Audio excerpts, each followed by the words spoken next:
Sì, perché anche a casa mia si diceva che, come ha detto da allora, che il proprio paese si conosce conoscendo il carcere, l'ospedale et il manicomio. Bonjour chères auditrices et chers auditeurs, bienvenue dans le podcast littéraire Le Jardin. Aujourd'hui je suis très content car j'ai longtemps tourné autour du pot comme on dit. Mais enfin, voici l'épisode que j'ai longtemps hésité à écrire et à vous proposer parce que c'est toujours intimidant de s'attaquer à un monument. Ou plutôt à deux monuments. Le premier, c'est un livre magistral, imposant, plus grand que nature. J'ai nommé L'Art de la Joie. Et le deuxième monument, c'est son autrice, certainement l'une des plus grandes autrices du XXe siècle. Une autrice italienne, une autrice à portée universelle, j'ai nommé Goliarda Sapienza. Face à ces deux monuments, L'Art de la Joie et Goliarda Sapienza, il y a de quoi perdre un peu ses moyens. À tout seigneur, ou plutôt toute seigneuresse, tout honneur, commençons donc par nous pencher sur la vie de Goliarda Sapienza. Commençons par l'autrice. Le XXe siècle, elle l'a traversé puisqu'elle est née en 1924 à Catane, en Sicile, et qu'elle est morte en 1996 d'une chute tragique dans sa maison de Gaète. Gaète, c'est une petite ville dans la région du Latium, entre Rome et Naples. Doit-elle son tempérament de feu et sa soif de vivre à son enfance au pied d'un volcan? Catane est en effet la plus grande ville construite au pied de l'Etna. Et on imagine bien les histoires d'ensevelissement, de coulées de lave brûlante en fusion, de catastrophes racontées par les anciens qui ont dû accompagner la petite fille tout au long de son enfance. Peut-être que lorsque l'on est né au pied d'un volcan, surtout un volcan actif, fumant, tremblant, on a plus ou mieux conscience du caractère éphémère de la vie, de sa beauté dangereuse, et que l'on est très jeune, prêt à la prendre à bras-le-corps et à ne pas se laisser impressionner par elle. Qu'est-ce qui pourrait nous arriver en effet de terrible alors qu'on a vécu près d'un monstre capable de nous emporter à la moindre éruption? Catane, c'est aussi une ville insulaire, ouverte sur la mer, une ville où se développe l'âme sicilienne, son folklore, sa mafia. Nul doute que cela a compté dans le parcours de notre autrice. Comme vous, certainement, j'adore lire. Les livres ont toujours fait partie de ma vie, et je suis persuadé qu'ils la rendent meilleure en agrandissant mon horizon. Dans la majorité des cas, cela demeure un enrichissement théorique, dans le sens où la lecture se suffit à elle-même, et l'expérience vécue en lisant vous nourrit sans vous pousser à une action quelconque. Et parfois, plus rarement, l'expérience se meut en une invitation à aller plus loin, à faire un pas de plus. Souvent, dans mon cas, ce pas de plus, c'est un voyage pour aller sur les lieux décrits dans un roman, ou tout simplement les lieux où vivait une autrice ou un auteur. J'adore par exemple les maisons d'artistes. Dans le cas de Goliarda Sapienza, je ne serais certainement jamais allé à Catane si elle ne m'en avait pas donné envie, si elle ne m'avait pas ouvert les portes de la ville. Mais revenons à notre autrice. Goliarda Sapienza, c'est aussi un prénom. Goliarda. Un prénom unique en son genre. Un prénom extrêmement rare. Inventé, pour ainsi dire, par ses parents, et un prénom qui la distingue de manière radicale. Un prénom enfin qu'elle partageait avec son frère, Goliardo, mort alors que l'autrice n'avait que 3 ou 4 ans. Un prénom prédestiné car il porte avec lui les idées de liberté d'esprit, d'irrévérence, de culture intellectuelle et satirique, d'indépendance. Tout ce qu'incarne Goliarda Sapienza en somme. C'est pourquoi je reviens un peu sur l'origine de ce prénom. Dans la culture italienne, un Goliard, en italien Goliardo, désigne surtout un étudiant appartenant à la tradition de la Goliardia, une culture universitaire festive, satirique et irrévérencieuse. Cette tradition remonte aux Goliards médiévaux, qui étaient des clercs et des étudiants errants du Moyen-Âge, connus pour leurs poèmes, leurs chansons à boire et leur esprit anticonformiste. En Italie moderne, donc plus près de nous, la Goliardia apparaît surtout à la fin du XIXe siècle, surtout dans les universités, notamment à Bologne. Elle prend la forme de sociétés étudiantes, avec des chansons, des blagues collectives, dans un esprit carnavalesque. Certains Goliards et là on s'approche de notre sujet, ont été proches de mouvements progressistes ou antifascistes, des étudiants socialistes, anarchistes, libéraux ou même nationalistes parfois. On peut participer à cette culture selon les époques. J'ai développé volontairement cette recherche sur le pronom Goliarda car il ne lui a pas été donné par hasard. Ce prénom hors du commun m'offre l'opportunité de planter le cadre et de vous parler aussi des parents de Goliarda. Là, j'ai dit les Goliards, irrévérences, anticonformistes, voire antifascisme. L'influence des parents de Goliarda a sans aucun doute été déterminante dans l'éducation et aussi le parcours adulte de cette dernière. Si elle a traversé le XXe siècle, comme je le disais au début du podcast, ses parents, eux, ont opéré la transition entre la fin du XIXe et le début du XXe.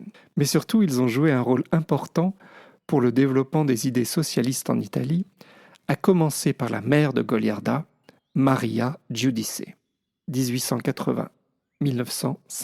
Née dans une famille modeste de Lombardie, au nord de l'Italie, Maria devient institutrice puis s'engage très tôt dans les luttes ouvrières et féministes. Elle rejoint le Parti socialiste italien et se fait connaître comme oratrice politique et directrice de journaux socialistes. Pacifiste pendant la Première Guerre mondiale, elle subit surveillance policière et répression politique. Après un premier mariage, elle entretient une relation avec l'avocat et militant anarchiste Giuseppe Sapienza, avec qui elle aura plusieurs enfants, dont Goliarda. Giuseppe Sapienza est un peu plus jeune que Maria, il est né en 1884, donc 4 ans plus jeune. Malheureusement, il est décédé 4 ans plus tôt, en 1949. C'était donc un avocat sicilien, journaliste et militant politique libertaire. Originaire de Catane, il s'engage dans les luttes antifascistes et défend des idées progressistes, laïques et anti-autoritaires. On voit donc que le foyer familial des Sapienza à Catane constitue un milieu intellectuel très libre pour l'époque, mêlant politique, culture et débats sociaux. La figure de Maria Giudice et cette éducation anticonformiste influencent profondément la pensée et l'œuvre de Goliarda Sapienza, notamment dans l'art de la joie. Et au-delà des 2 parents, c'est aussi l'influence de toute la fratrie, de toute une famille recomposée, comme on dit aujourd'hui, avec les enfants issus de différentes unions, comme une micro-société à la maison. Une famille de gauche pendant le fascisme, une famille athée depuis plusieurs générations dans un pays catholique. Petite dernière, avec 16 ans de différence avec son frère le plus jeune, Goliarda est éduquée par ses grands frères. Par exemple, c'est Ivanoé qui lui enseigne la philosophie. La musique et le théâtre sont très importants aussi dans son éducation. Une éducation à la maison et pas à l'école enrégimentée. Elle a en effet arrêté très tôt de fréquenter les bancs de l'école, considérés par ses parents et ses frères comme un lieu d'endoctrinement. Mais paradoxalement, son éducation dans ce milieu très ouvert était aussi très exigeante et très rigide d'une certaine manière. Il lui faudra faire une psychanalyse vers ses 36 ans pour le comprendre et enfin s'en libérer. Tous les soirs, elle raconte ça dans une interview, il y avait 14 personnes à table chez elle. Entre les membres de la famille, les amis politiques et les clients du père avocat qui défendait en priorité les personnes les plus modestes. Tout ce monde-là vivait dans un quartier très pauvre et assez malfamé, mais aussi un quartier avec une forme d'entraide et de générosité. Goliarda, c'est donc un volcan, c'est un peu de l'âme sicilienne, c'est une éducation libre et ce sont des parents socialistes. Ce sont aussi de nombreux traumatismes d'enfance, à commencer par la mort de 3 de ses frères et sœurs, alors qu'elle est elle-même très petite. Pour rappel historique, le fascisme en Italie commence en 1922, lorsque Benito Mussolini arrive au pouvoir après sa marche sur Rome. Le régime devient rapidement une dictature, supprimant les libertés et les oppositions politiques. Il repose sur un pouvoir autoritaire, le nationalisme et le contrôle de la société. L'Italie fasciste s'allie à l'Allemagne nazie pendant la Seconde Guerre mondiale. Le régime prend fin en 1943 avec la chute de Mussolini. Ce rappel pour bien situer l'enfance de Goliarda dans cette période. Elle est née en 1924. Elle a 20 ans quand Mussolini disparaît de la carte et elle fait alors du théâtre à Rome pendant la Deuxième Guerre mondiale. Avec un tel background, cela a forcément des répercussions importantes sur sa vie et son œuvre. Goliarda Sapienza a donc une vie marquée par de nombreuses épreuves personnelles, familiales et psychiques, qui traversent toute son œuvre autobiographique. Il faut toutefois distinguer ce qui est documenté biographiquement de ce qui relève de la reconstruction littéraire dans ses livres. Alors si je résume les traumatismes et les difficultés rencontrées durant l'enfance. Une enfance dans un climat politique tendu sous le fascisme italien, avec surveillance policière et peur de représailles contre sa famille antifasciste. Un environnement familial très intense, je l'ai dit, très intense émotionnellement et intellectuellement, mais parfois aussi très conflictuel. La conscience précoce de la violence politique et sociale. Une relation complexe à sa mère, Maria Giudice, figure charismatique et exigeante à la fois. Le sentiment d'être une enfant différente. J'ai parlé beaucoup de son prénom, mais évidemment, il n'y a pas que son prénom. Elle est marginale et difficile à intégrer dans les normes sociales de l'époque. Donc des expériences de solitude et de déracinement.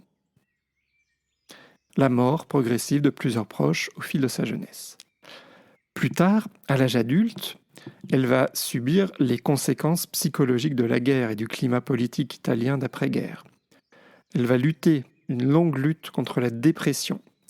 Elle va même tenter de se suicider au début des années 1960. Elle va connaître des hospitalisations psychiatriques et des traitements lourds, notamment des séances d'électrochoc. D'abord soignée par électrochoc, si on peut dire, soignée, Goliarda est exfiltrée de la clinique par Cito. Cito, c'était son compagnon de l'époque, son premier grand amour avec qui elle a vécu 15 ans. Et elle passe alors à la cure psychanalytique avec Ignazio Maggiore, qui est un psychanalyste très connu. Cependant, cette méthode de soins a priori douce se révèle non seulement violente, mais prend la forme d'un dogme que Sapienza dénonce. Enfin, elle aura beaucoup de difficultés économiques de manière chronique, et elle va même connaître une période d'incarcération pour vol à la fin des années 1970.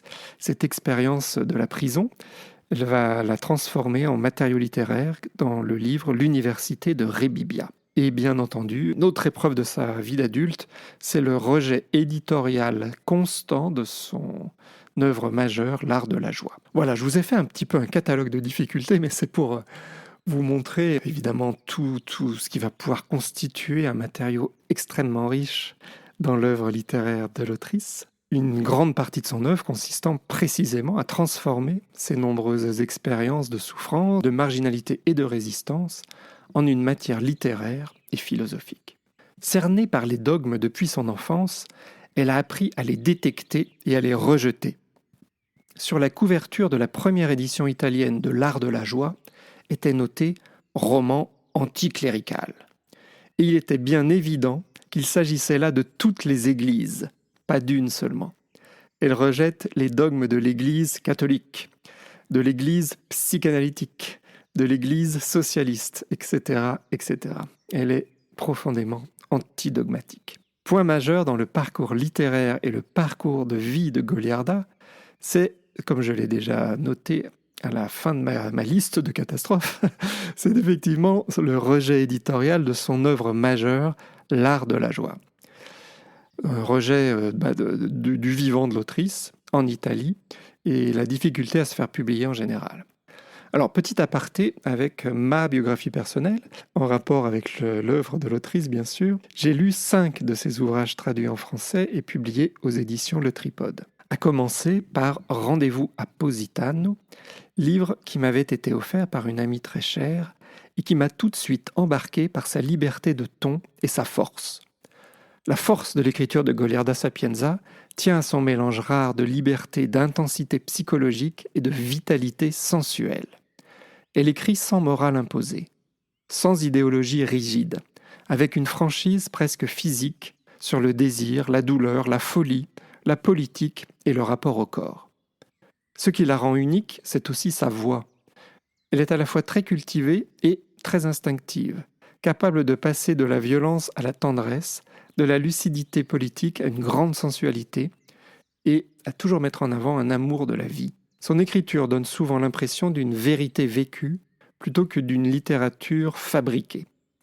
Elle transforme ses blessures personnelles et son expérience de marginal en une langue très vivante, charnelle et indocile. Et grâce à elle, je suis allé à Positano, comme je suis allé à Catane. Je pense que c'est la seule autrice qui m'ait autant influencé côté voyage. Positano, c'est un village à flanc de falaise sur la côte amalfitaine près de Naples. La meilleure façon de le découvrir, c'est par bateau, au départ de Naples justement. Vous longez les falaises de cette côte d'une beauté à couper le souffle. Je me rappelle que bien avant, alors que je lisais le livre à Paris, je ressentais presque physiquement les allées et venues de l'autrice, montant et descendant dans les ruelles baignées de soleil, qui zèbrent la falaise où s'accroche le village de Positano. Mais je reviens à l'histoire éditoriale hors du commun de son chef-d'œuvre, L'Art de la joie. Bon, tout d'abord, elle commence son œuvre littéraire et autobiographique dès 1963, après avoir abandonné le théâtre et le cinéma qui ont été au centre de sa première vie d'adulte. Elle a réalisé plus de 60 documentaires avec son premier grand amour, Tito. Cette partie de sa vie autour du théâtre et du cinéma fut très heureuse, parce que j'ai parlé beaucoup des douleurs et des traumatismes, mais il faut imaginer aussi que sa vie n'a pas été qu'une longue souffrance, bien au contraire. Cette première partie, par exemple, de sa vie d'adulte fut très heureuse, très libre, entourée d'amis, et elle commence quand Goliarda vient s'installer à Rome avec sa mère pour s'éloigner du climat lourd de la Sicile. Comme tous les Siciliens de l'époque, elle rêvait de fuir à New York, mais la vie en a décidé autrement. Il n'y a pas que des tragédies et de la souffrance dans la vie de Goliarda, il y a aussi beaucoup de joie, de créativité, de lumière. En 1963, donc, elle commence à une œuvre autobiographique. Mais ce n'est qu'entre 1967 et 1969 qu'elle se lance dans l'écriture de son œuvre maîtresse, L'Art de la joie. Le livre ne sera jamais publié dans son intégralité de son vivant en Italie. On parle donc d'une publication posthume. Et plus que cela, d'une publication boostée par sa publication en langue française, par une traduction donc. En effet, c'est en traduisant L'Art de la joie pour les éditions Viviane Ami en 2005 que Nathalie Castagnier a permis aux lecteurs français et au monde entier par la suite de découvrir ce texte génial. Dans le journal Le Monde, Nathalie Castagnier, traductrice, qui a traduit aussi par la suite tous les autres livres de l'autrice en français, explique. C'est l'agente et traductrice allemande Waltraud Schwarz qui a transmis à Viviane Ami L'Art de la joie, ce gros roman venu d'Italie. Et c'est à ce moment qu'on me l'a soumis pour que je m'en fasse une idée. J'ai réellement rencontré Goliarda Sapienza quand j'ai ouvert le livre et que j'en ai lu les premières pages. Transport immédiat. J'ai été saisi, véritablement emporté, par un texte qui, comme on me l'avait annoncé, c'était une part du commentaire de Waltraud Schwarz, ne ressemblait à rien d'autre. J'ai été frappé par son intelligence, ses fulgurances, j'oserais dire ses coups de génie, sa poésie, son inventivité, sa liberté de forme et de contenu. Ça, c'est la traductrice qui parle. Cette histoire éditoriale de L'Art de la joie est devenue presque aussi célèbre que le livre lui-même. Goliarda Sapienza écrit donc le roman entre la fin des années 60 et pendant les années 70. Le manuscrit est achevé vers 1976-1978. Mais pendant des années, les grands éditeurs italiens refusent le texte. Le roman est jugé trop long, trop libre sexuellement, trop dérangeant par son héroïne féminine trop indépendante, politiquement inclassable, enfin bref, trop. Goliarda Sapienza meurt en 1996 sans avoir vu son œuvre reconnue. Une première publication partielle paraît en Italie à la fin des années 90 grâce à de petits éditeurs. Puis une édition plus complète commence à circuler au début des années 2000. La France, comme déjà expliqué, joue un rôle décisif dans la redécouverte du roman. Les éditions Viviane Ami, donc, publient la traduction française en 2005. Des critiques, libraires et écrivains français défendent passionnément le livre. Très vite, L'Art de la joie devient un phénomène littéraire accompagné d'un bouche à oreille exceptionnel et d'un immense succès critique. La presse française présente alors Goliarda Sapienza comme une grande voix oubliée du XXe siècle. C'est en grande partie ce succès français qui pousse ensuite l'Italie à reconsidérer son œuvre. À partir des années 2000-2010, donc, le livre est traduit dans de nombreuses langues et publié dans une grande partie de l'Europe, puis ailleurs dans le monde. Il acquiert une réputation internationale de roman culte. Alors que Viviane Ami avait révélé L'Art de la joie au public français, ce sont les éditions du Le Tripode qui entreprennent ensuite un vaste travail éditorial autour du reste de son œuvre. Republication de textes devenus introuvables, mise en valeur des récits autobiographiques. Le tripode contribue fortement à faire connaître notamment l'université de Rebibia, qui vient d'être librement adaptée en 2025 au cinéma avec cette actrice que j'aime beaucoup, qui s'appelle Valeria Golino et qui incarne Goliarda dans le film. Le film s'appelle Fuori et il est réalisé par Mario Martone. Le tripode publie aussi ses carnets, ses lettres, des textes autobiographiques en tout genre. L'éditeur participe donc à installer durablement Sapienza dans le paysage littéraire français contemporain, non plus comme une curiosité oubliée, mais comme une auteure majeure. Alors venons-en enfin au texte. De quoi ça parle, l'art de la joie ? D'abord, je dois dire que ce livre m'a longtemps tenu à distance. J'ai tourné autour sans m'en saisir. Il m'intriguait, certes, je le voyais en bonne place sur les tables des librairies indépendantes, mais bêtement, son titre me rebutait. Je n'y allais pas. L'art de la joie. Serait-ce un énième livre de développement personnel ? Ou pire, un livre vaguement New Age, vaguement teinté de spiritualité contemporaine ? Tout ce que j'aime pas trop. Bref, j'ai été induit en erreur par un titre qui est pourtant très beau quand on y réfléchit, avec un peu plus de distance que moi au premier abord. Et cela m'amène à une réflexion sur le choix qu'on peut faire d'un livre sur des critères plus ou moins superficiels. Dans mon cas, c'était évidemment très superficiel. Mais heureusement, j'ai dû écouter une émission sur France Culture probablement, qui parlait de l'autrice et de son œuvre. Et à la faveur du Covid, faveur dans ce cas de figure, et des faveurs en d'autres circonstances, le côté pavé du livre ne m'a pas fait peur et je me suis dit, c'est le moment. Et là, ça a été une claque. Je n'ai pas pu lâcher le livre. Je l'ai dévoré. J'ai avalé les 600 dans l'édition grand format ou plus de 700 pages dans celle de poche de ce géant. Depuis, j'ai constaté que cela faisait le même effet à de nombreuses lectrices et de nombreux lecteurs. En plus d'être génial, hors norme et passionnant, l'art de la joie est un page-turner. C'est addictif. Contrairement aux autres ouvrages de l'autrice, celui-ci, bien que très inspiré par sa vie et celle de sa famille, n'est pas directement autobiographique. Elle invente un personnage féminin qui s'appelle Modesta, dont on va suivre le destin de la petite enfance jusqu'à sa vieillesse. Cette saga monumentale suit donc le parcours de Modesta, une femme née pauvre en Sicile au début du XXe siècle. Modesta refuse toutes les normes sociales pour construire sa liberté, quitte à choquer et à transgresser. Le roman interroge le désir, le pouvoir, l'émancipation et la quête d'une vie pleinement choisie. Modesta. Le nom paraît bien modeste, effectivement, comparé à l'énorme prénom Goliarda de l'autrice. Ce personnage est fascinant à maints égards, mais surtout par sa liberté, son audace. C'est un modèle, une utopie à elle seule. Je vais vous lire les premières pages du livre pour vous donner envie de vous plonger dans sa lecture. Donc c'est le chapitre 1, les toutes premières pages de l'art de la joie, dans l'édition de poche parue au tripode. Chapitre 1, c'est donc la page 7 précisément du livre. Et voyez, me voici à 4, 5 ans, traînant un bout de bois immense dans un terrain boueux. Il n'y a pas d'arbre ni de maison autour.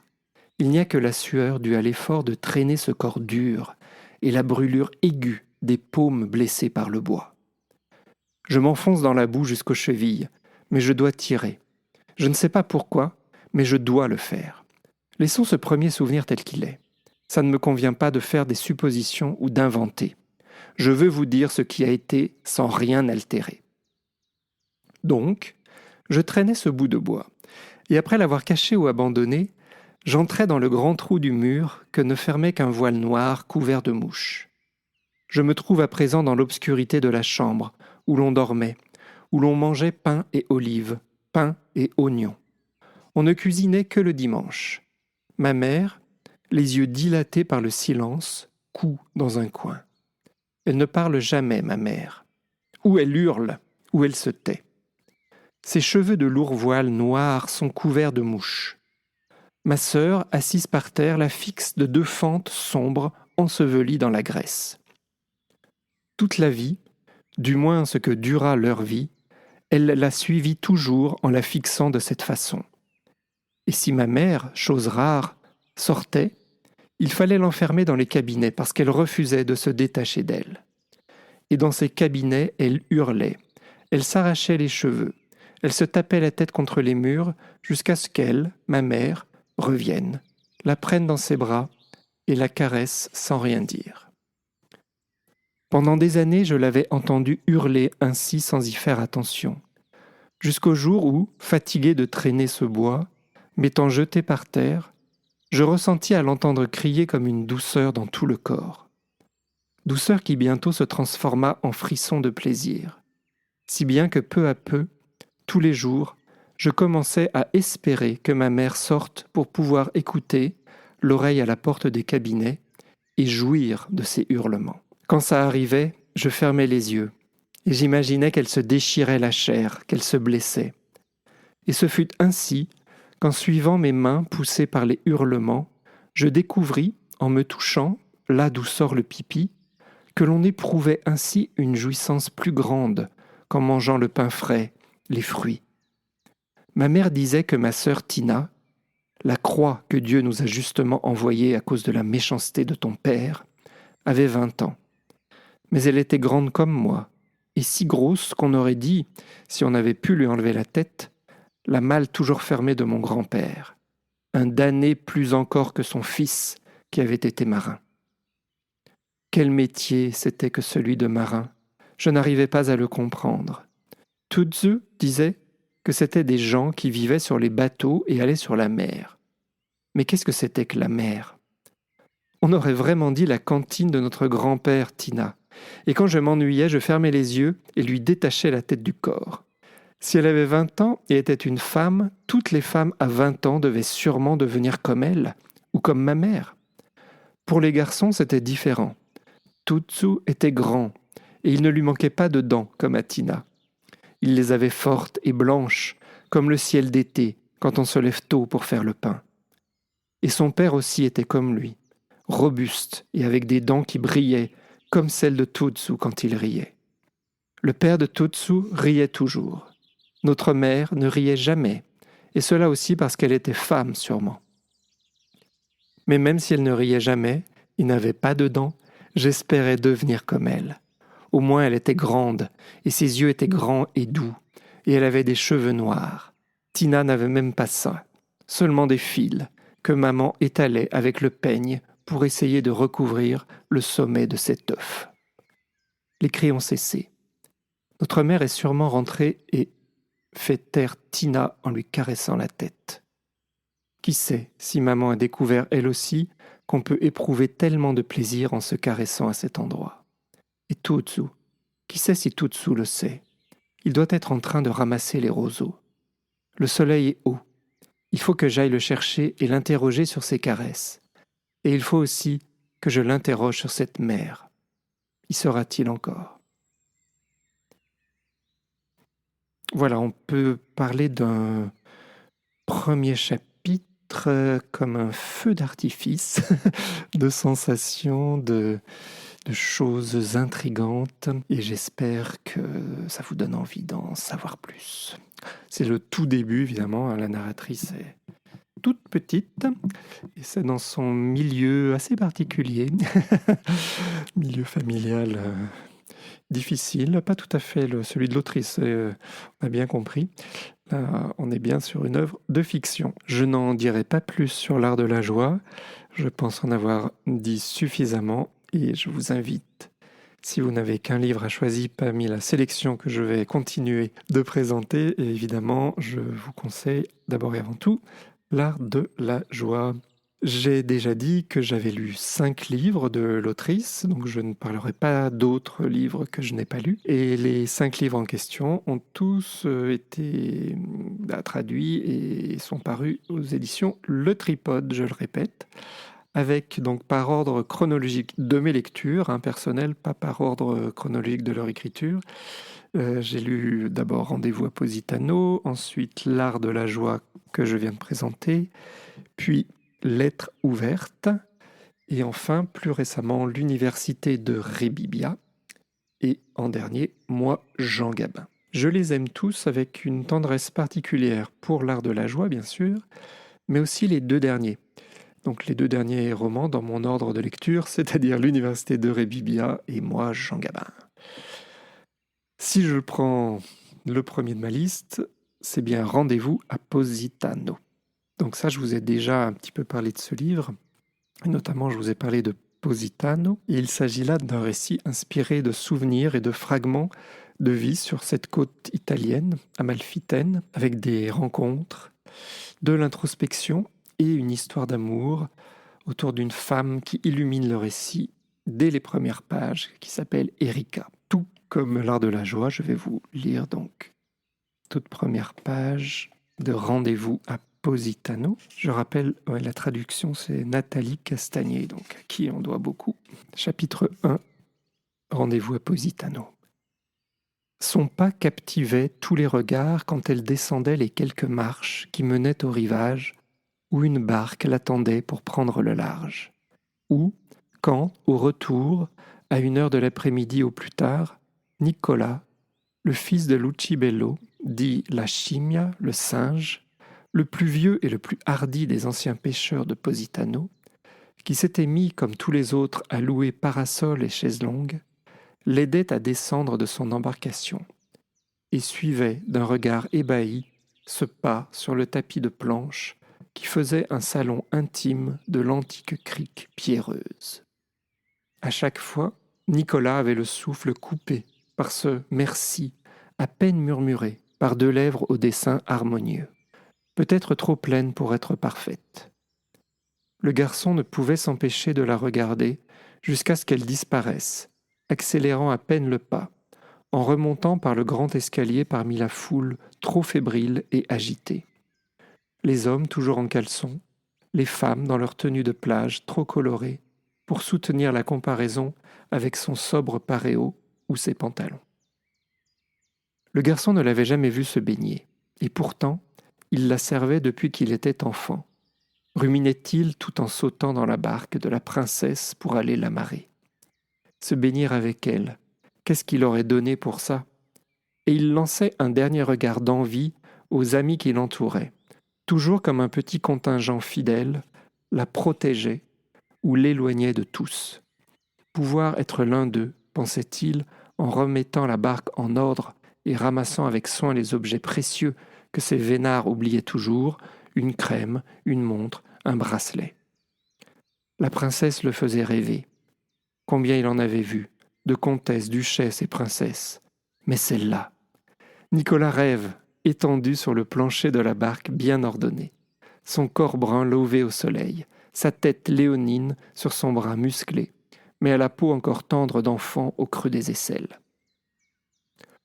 Longeant, légère et assurée, la véranda de la Buca di Bacco, à cette heure-là pleine de monde pour l'apéritif, Erika survolait, distraite, tous ces visages qui, immanquablement, se tournaient pour la regarder. Et si quelquefois son regard s'arrêtait un instant, c'était pour saluer d'un petit geste Antonio et Michele, 2 vieux serveurs du bar qui la connaissaient depuis qu'elle était enfant. Voilà, je m'arrête ici. C'est pour vous montrer effectivement l'arrivée de ce personnage d'Erika qui fascine tout le monde à Positano. L'art de la joie, je vous l'ai déjà bien présenté. Donc nous arrivons à Lettre ouverte. Lettre ouverte, alors là c'est très autobiographique, un texte très fort à la première personne qui peut déranger parfois, toujours très intéressant et donc voilà, c'est ma manière de vous les présenter et de vous donner envie de vous plonger dans leur lecture. C'est de lire un petit extrait donc de Lettre ouverte. Je ne vous redis pas que c'est paru aux éditions Le Tripode et que c'est traduit par Nathalie Castagnier, mais si, je vous le redis. Premier chapitre.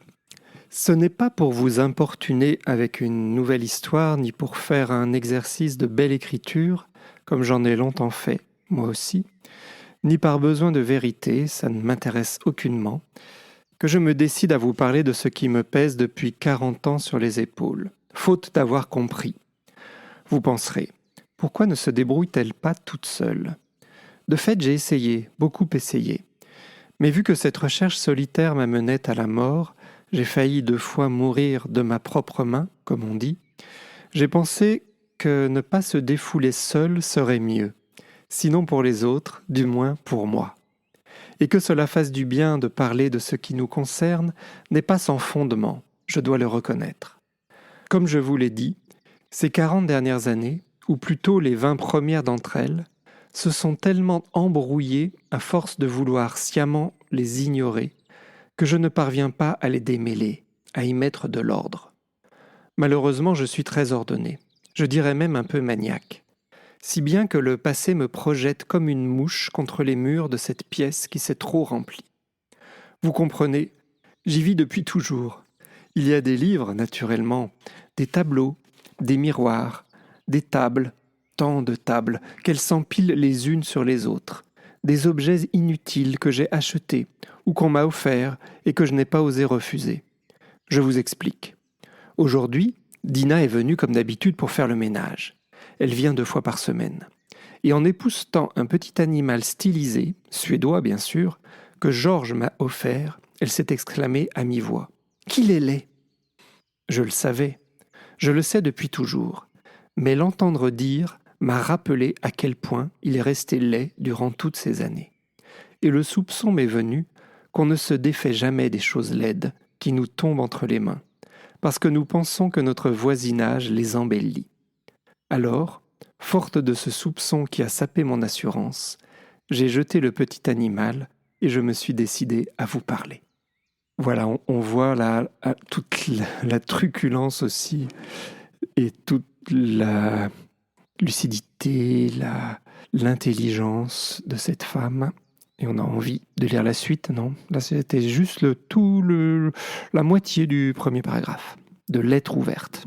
Alors, on tient le bon bout et voici un livre que j'adore aussi de Goliarda, L'université de Rebibbia, avec 2 B, 2 beaux B. Ah, ça fait 3 B d'ailleurs.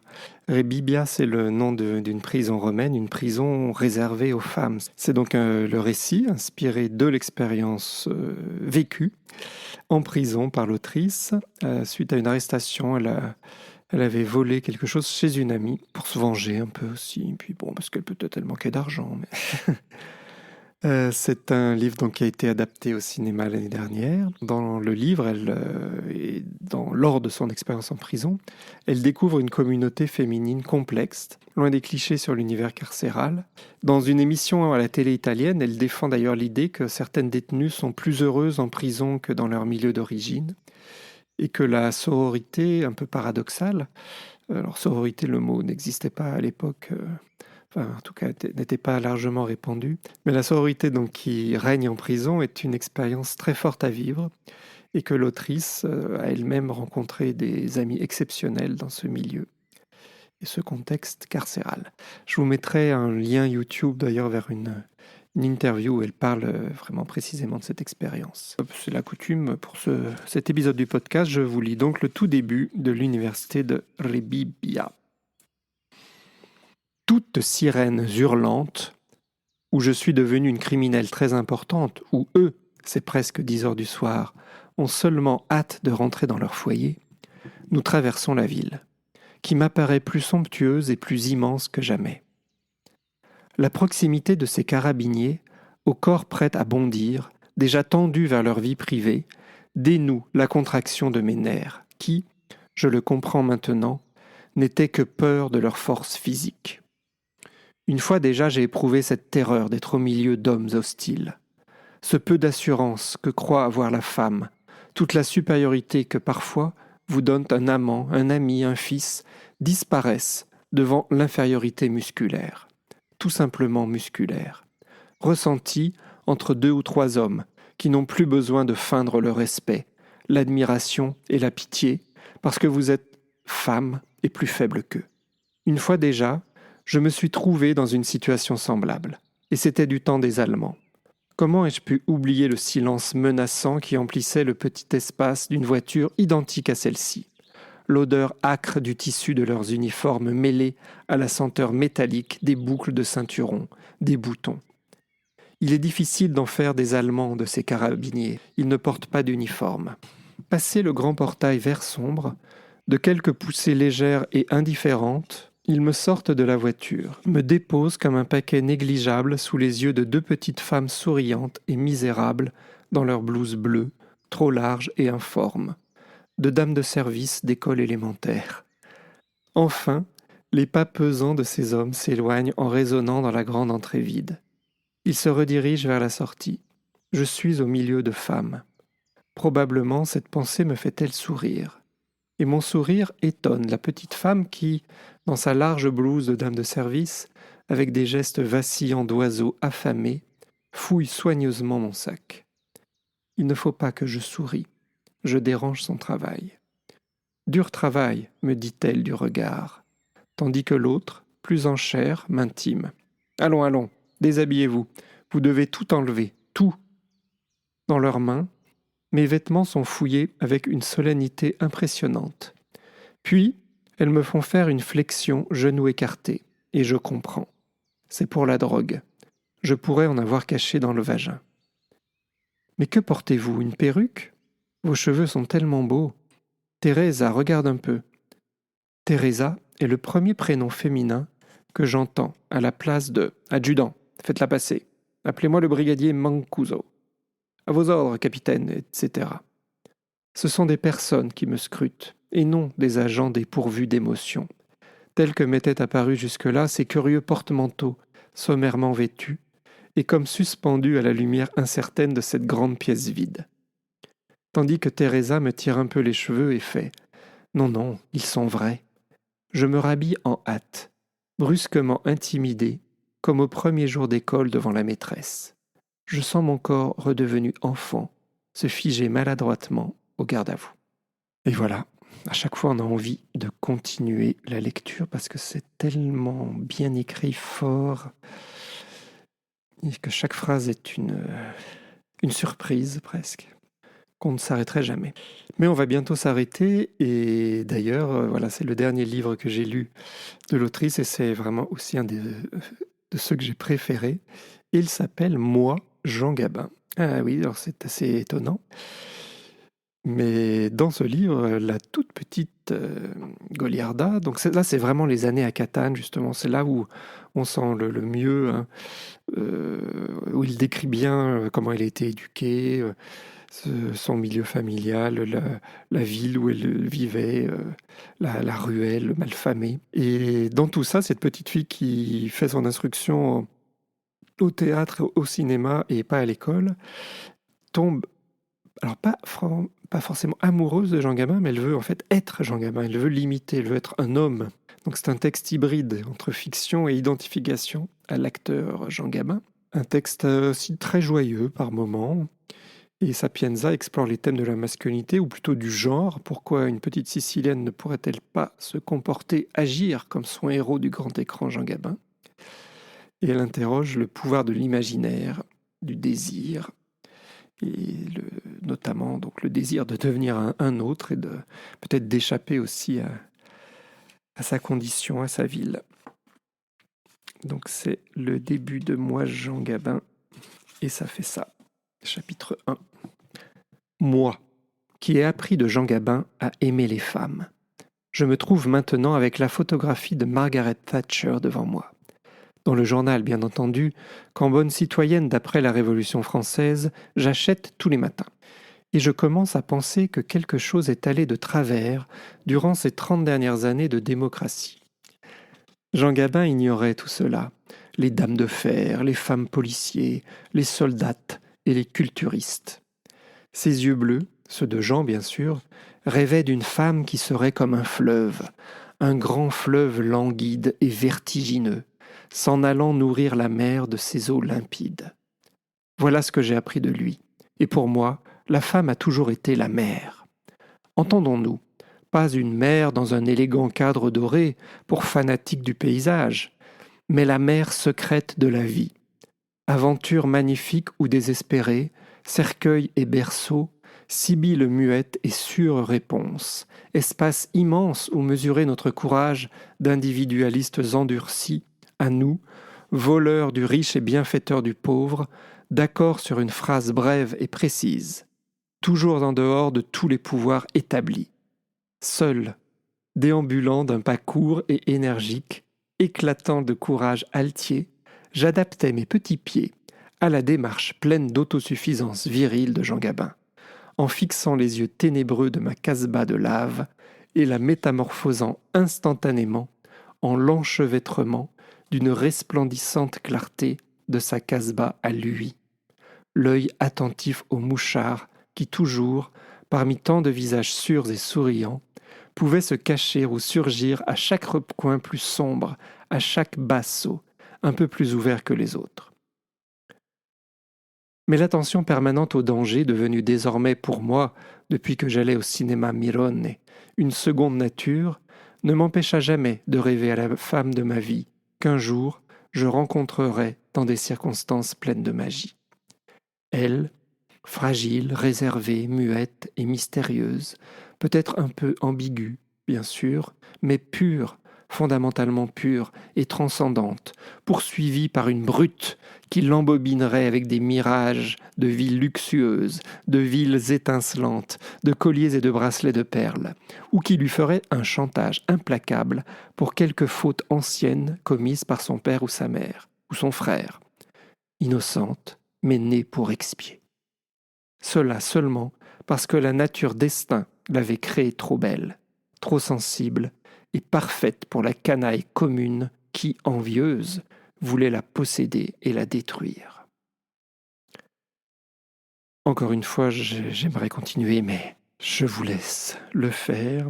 Et c'était donc moi, Jean Gabin, la théorie du genre par Goliarda, si j'ose m'exprimer ainsi. Voilà, je m'arrête ici pour cet hommage à l'œuvre de Goliarda Sapienza, à commencer par son œuvre magistrale, L'art de la joie. Je vous invite à lire ce livre, lire les autres, et je vous donne rendez-vous dans un prochain épisode du podcast Le Jardin. À bientôt, bonne lecture. Et voilà, c'est déjà fini.